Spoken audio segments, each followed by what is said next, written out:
This is Dale Williams. He is now being sentenced after confessing to running his ex-girlfriend off the road, then fatally shooting her. She was a mother, and her 2 sons are in the courtroom. You see the 30-year-old Anthony D sliding over the table, and 23-year-old Jerome Stewart going around. And in this frame, Anthony has Williams by his leg.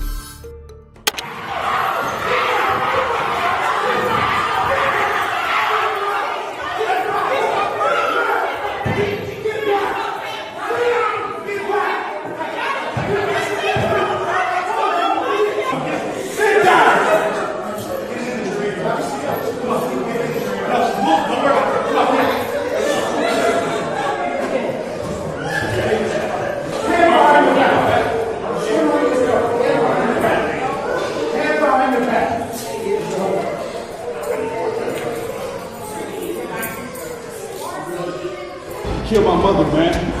That was my mama. She took care of me, bro. After Dale Williams' first sentencing was postponed, he was later sentenced to 23 years to life. And for the 2 sons, the judge sentenced them to serve 30 days in jail for assault, contempt of court, and obstructing an official business. This is Michael Madison. He is now a convicted serial killer from East Cleveland, Ohio, known to have committed at least 3 murders, all of whom were women. During his sentencing hearing, Van Terry took the stand to deliver a victim impact statement to the man who tortured and murdered his 18-year-old daughter. Right now, I guess we're supposed to, in our hearts, forgive this clown. Who's touched our families, taken my child. In this split second, Terry is staring right at Madison. And this Michael Madison case takes the tension to another level because of one tiny detail that completely changed the atmosphere in the courtroom: the smile. Van Terry is standing there talking about the torture and murder of his 18-year-old daughter, trying to hold himself together during one of the hardest moments imaginable. Then, according to reports, Madison smiles back at him. That single reaction instantly transformed grief into fury. And legally, victim impact statements are designed to give families a voice before sentencing, but moments like this show how emotionally dangerous these hearings can become. The courtroom isn't just hearing facts anymore. It becomes a direct confrontation between unimaginable loss and the person convicted of causing it. The fact Terry was released without charges afterward also shows the court likely understood the emotional intensity of the moment. But it raises another question. Should courts handle these emotionally explosive hearings differently when victims' families are pushed to their limit? that's when reportedly Madison smiled back.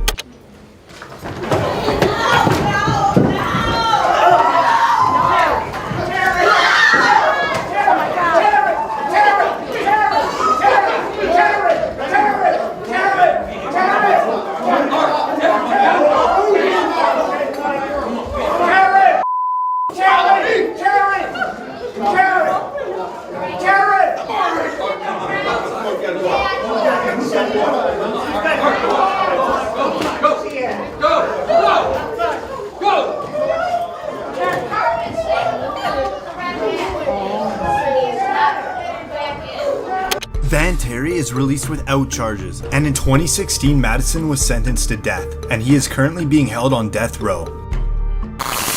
This is Jason Howard. He's currently in a courthouse for being involved in a murder, but 5 months earlier his ex-girlfriend and 3 children were found dead in their own home. Howard was the only person of interest, and during an interview he claimed he was innocent. I mean, I was a protector and a provider for my family, but I wasn't there to protect them and die with them. And I wish I was. I mean, to be honest with you, I'd rather be dead right now. But remember, he is in court for a completely different murder.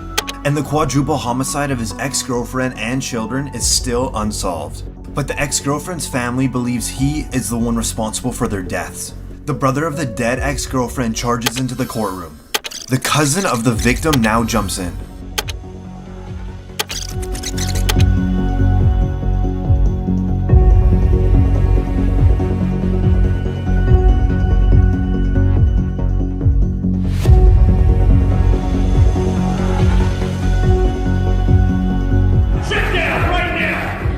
The brother and cousin were both charged with assault. For Jason Howard, he is serving a 44-year to life sentence for the unrelated murder. He has not been charged for the killing of his ex-girlfriend and her children. Reportedly, no one has. To this day, it still remains unsolved.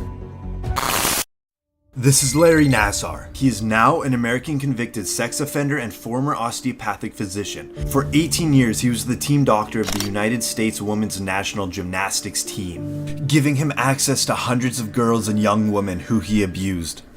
I really feel that my entire family has gone through hell and back these last few months because of what Larry Nassar did to both of my sisters and I years ago.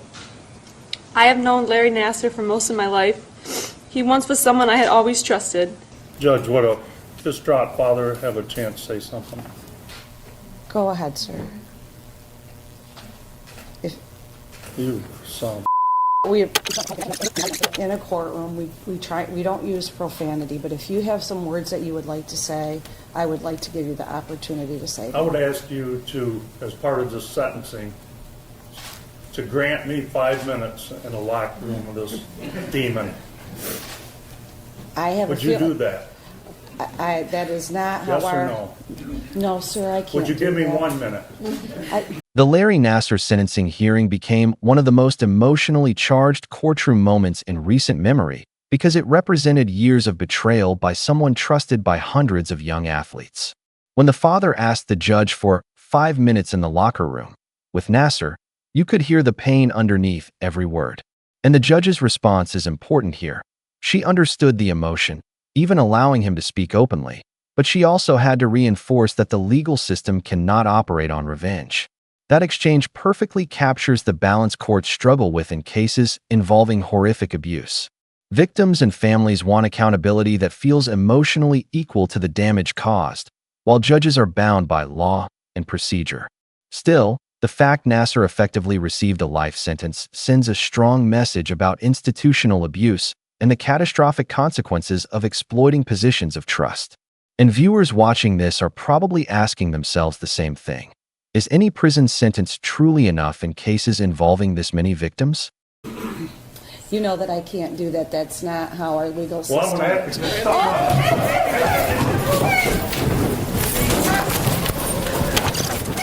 Legal Well, system. I'm gonna have to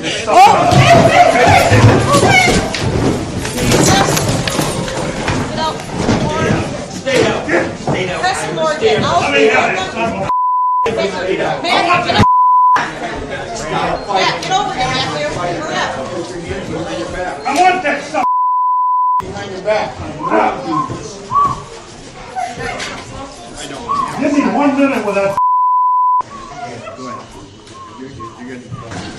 What if this happened to you guys?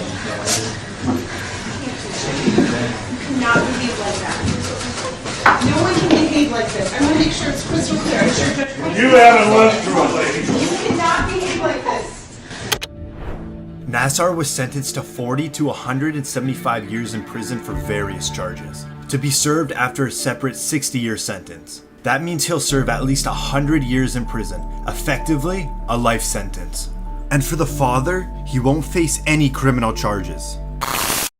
This is Clifford Thomas. He is the boyfriend of the mother's 3-year-old child, who died from multiple blunt force injuries. Her death was later ruled a homicide, and the mother and boyfriend are in court together. During the sentencing, the child's biological father, Dwayne Smith, was getting ready to give a victim impact statement to the man responsible for his daughter's death.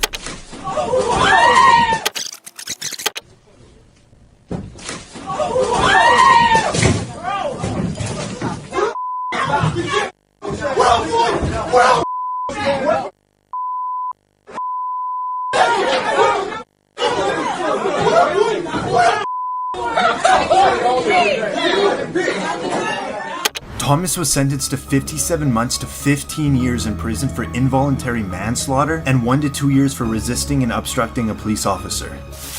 Gordon was sentenced to 7 to 15 years for involuntary manslaughter and 14 to 25 years for first. The Clifford Thomas case shows how courtroom reactions often come from a place of unbearable parental grief.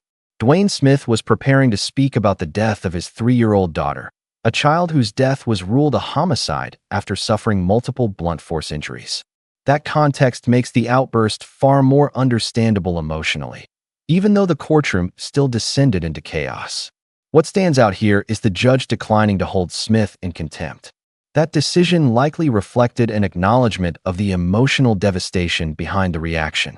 Compare that to earlier cases where family members were jailed, and you start to see how much judicial discretion can shape outcomes in emotional courtroom incidents.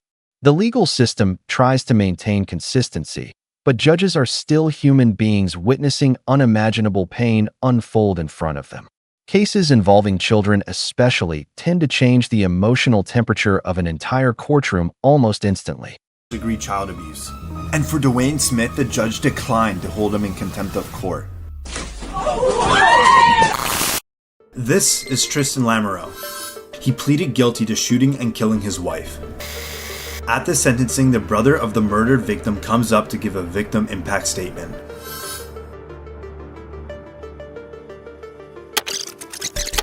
The brother is making straight eye contact at the man that murdered his sister.